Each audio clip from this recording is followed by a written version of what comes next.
आज हम बात करेंगे चार धाम के बारे में। किसके बारे में बात करेंगे? चार धाम सुने हो नाम?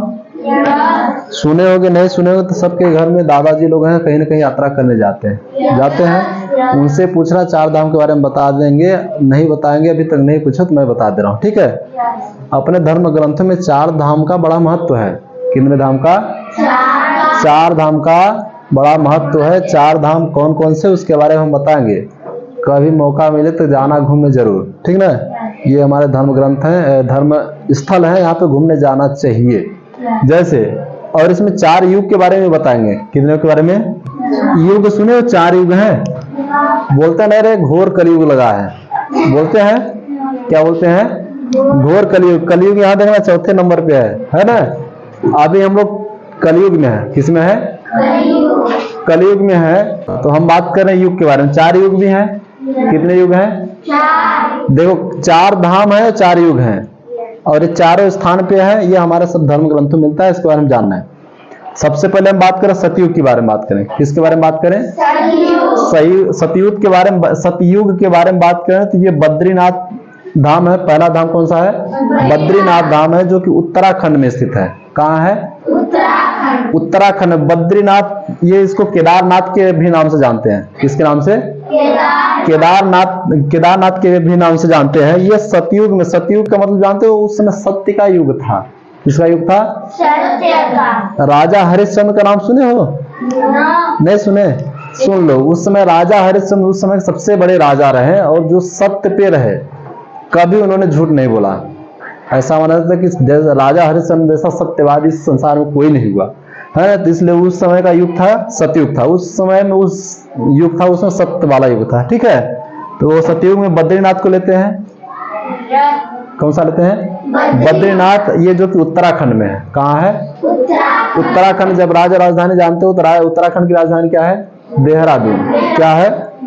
हाँ, उसको कभी नक्शा में देखोगे तो पता चल जाएगा, है ना। दूसरा आता है त्रेता युग। क्या आता है? त्रेता। सतयुग के बारे में बहुत कुछ नहीं जानोगे, क्योंकि उसके बारे में सत्य राजा हरिश्चंद्र के बारे में बहुत ज्यादा जानकारी नहीं था, लेकिन त्रेता के बारे में जानोगे। देखना, त्रेता युग में राम जी आए हैं। राम जी का अवतार हुआ है। किसका? राम जी जानते हो ना? राम जी आए हैं। राम जो चलता है अभी, कल दशहरा था, है ना।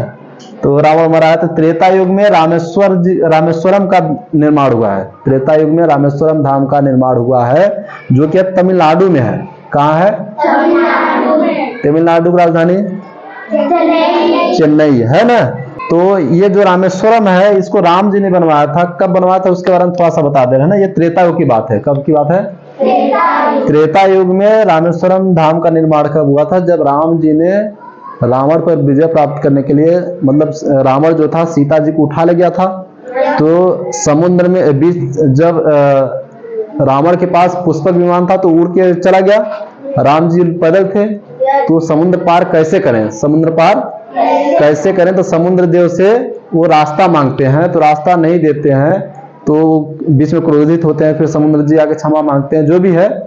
फिर जब रास्ता बनता है, तो रास्ता बनाने से पहले वहां पे भगवान शिव जी का आराधना करते हैं। भगवान शिव की आराधना करते हैं। इसमें रामेश्वरम लिखा है, रामेश्वरम। यहाँ पे राम जी ने स्थापना किया था। भगवान शिव की आराधना करके वो रास्ता बनाया गया था, और जाके रावण पर विजय प्राप्त किया था ना।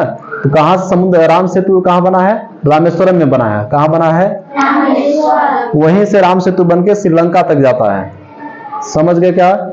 ये बना है, ये है तमिलनाडु में। दो चीज क्लियर हो गया। अब आता है तीसरा, और ये द्वारिका में है। कहाँ है? द्वारिका में है। ये द्वापर युग में कृष्ण जी है, जो कि द्वारिका में है। द्वारका धाम का निर्माण हुआ है। द्वारका धाम गुजरात में है। कहाँ पे है? गुजरात जानते हो? गुजरात की राजधानी गांधीनगर है।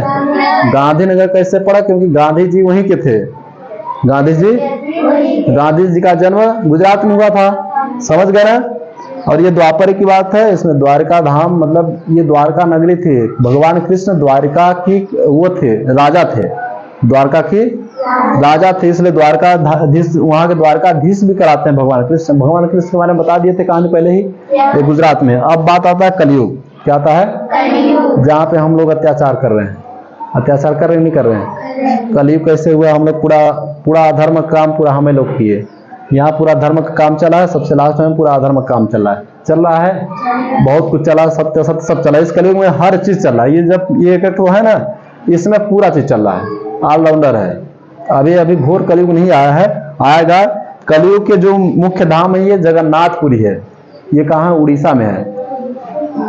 मौका मिले सबसे पहले उड़ीसा जाना, वहां पे जगन्नाथ धाम। कभी फोटो में देखोगे आंख बड़े बड़े दिखते हैं, समुद्र के किनारे। उड़ीसा के बारे में बहुत कुछ जानकारियां मिलेंगी। अब कभी सर्च करना है, फिर अपने दादाजी लोग जो जो गए हैं उनसे इस सब के बारे में पता करना। समझ गए? 4 धाम 4 युग के बारे में बता दिए, ये चीज समझ में आ गया। 4 युग 4 धाम। पहला युग सतयुग, दूसरा त्रेता, तीसरा द्वापर, चौथा कलयुग। पहला धाम बद्रीनाथ, दूसरा रामेश्वरम, तीसरा द्वारिका, चौथा जगन्नाथ। समझ गए? समझ गए ना? अब इसको याद कर लेना है।